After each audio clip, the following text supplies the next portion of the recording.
start the second half. The Enforcers going with physical strength on the jam. Linda Leisure and Bo Bowman. The Quakes counting with their speedsters, Amy Craig and Heather Sunderman out of Rockford, Illinois. And right now it's Sunderman in the lead. Amy Craig is trailing, and now Leisure moves on in the lead by virtue of that elbow. And into the rail goes Bo Bowman as Amy Craig, not only speed, but showing a little physical play that we haven't seen. That's just Heather Sunderman as she drops Linda Leisure.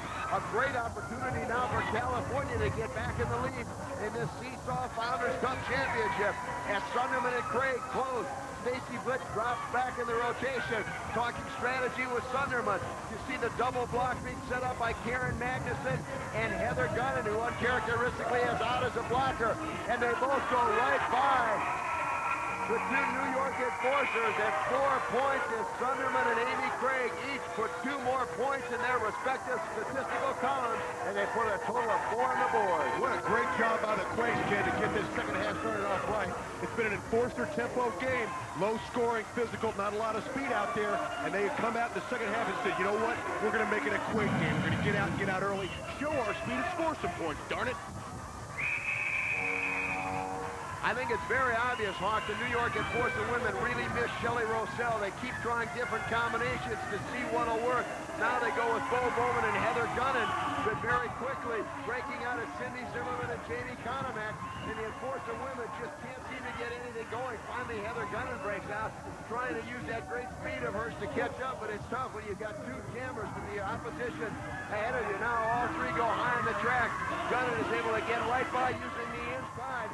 That's a tremendous speed skating ability, knowing the track that Heather Gunnan possesses. Karen Magnuson now drops back in the rotation as she puts down Stacy Blitz. Gunnan goes by, puts a point on the board, and now Magnuson sends Faith Urban out over the railing. And now Heather Gunnan, if she was smart, could cut this jam off, and that's what she does, preventing any scoring. Heads up play by Heather Gunnan. She certainly's got her head into this one as she puts 3 points on the board. Well, Heather Gunnan, we talk about the inconsistency of Heather Gunnan, whether it's because of injury or because sometimes she has lack of judgment. She scored 13 points in this tournament, Ken, and great players have to play in big games. She's doing that right now. We're all tied up at 9 apiece as we are coming up on the 4-minute mark in this third period of the Leo Seltzer Founders Cup Championship. You know, uncharacteristically this week I had the opportunity to catch Mark D'Amato in a really reflective mood, and he admitted, he said, you know, I'm the only one on the track that skated in the old Derby.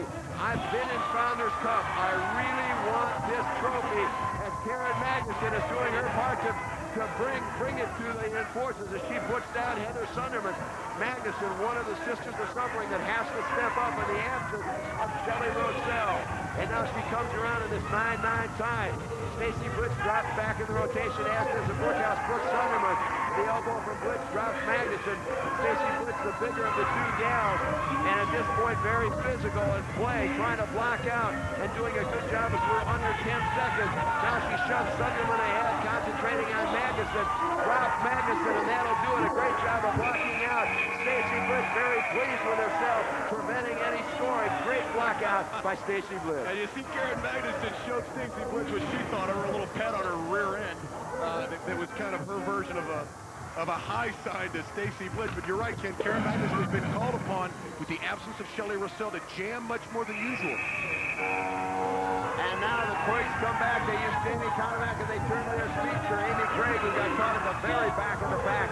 Janet Abraham gives the big wick to Linda Leisure, who breaks free.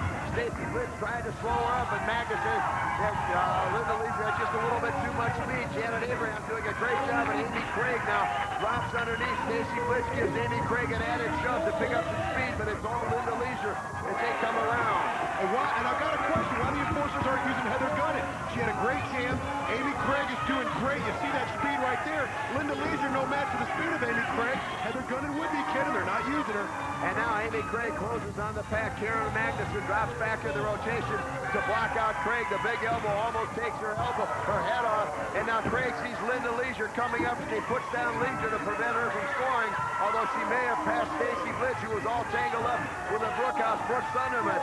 And now the big whip from Jamie Konomak spins, brings Amy Craig free, and she passes, and Amy Craig picks up 4 points for the California Quakes, and it's just as I thought. The Enforcers did get the 1 point as they went by Stacy Blitz, and now it's Faith Urban who feels the brunt of the play by Karen Magnuson. As you can see, tempers are beginning to get a little short here. Hawk, the pressure's on. Well, and Faith Urban is no match physically, emotionally, and downright ornery for Karen Magnuson, and you saw the result of that. Karen Magnuson had her way with Faith Urban right there, and the result was Faith Urban on her back. She got up, and I don't even know if she's in this building, Ken. And Ken, our statisticians are telling me Amy Craig has 14 points for the tournament, 7 in the semifinal and 7 here today. She is now the leading scorer here in the Founders Cup tournament. Amy Craig has really stepped up. That's exactly what the Quakes need, the one way to counteract the physical play of the New York Enforcers. They can't hit you if they can't catch you. And now it's Heather Sunderman again out in front, being pursued now by Edie Bowman, who finally breaks away. Faith Urban doing a good job of keeping Heather Gunn bottled up on the top of the track, not letting her get out. And the loss of Shelly Rossellis is really evident here, Ken, with the women. They have no jammers that are making any combative effort to challenge the Quakes. Again, this is why I question why Heather Gunn isn't being sent out as a break. But here we go with the points by the California Quakes, Ken. And a good job as the entire pack gets tangled up and they all go down. We'll have to wait for the scoring. It's 4 apiece, so it ended up all men's to men's as they each counteracted one another. As this period is going to come to an end, it'll be now all up to the men as they will be settling who will take away the Leo Seltzer Founders Cup trophy. Sports for 14 in this Founders Cup Championship.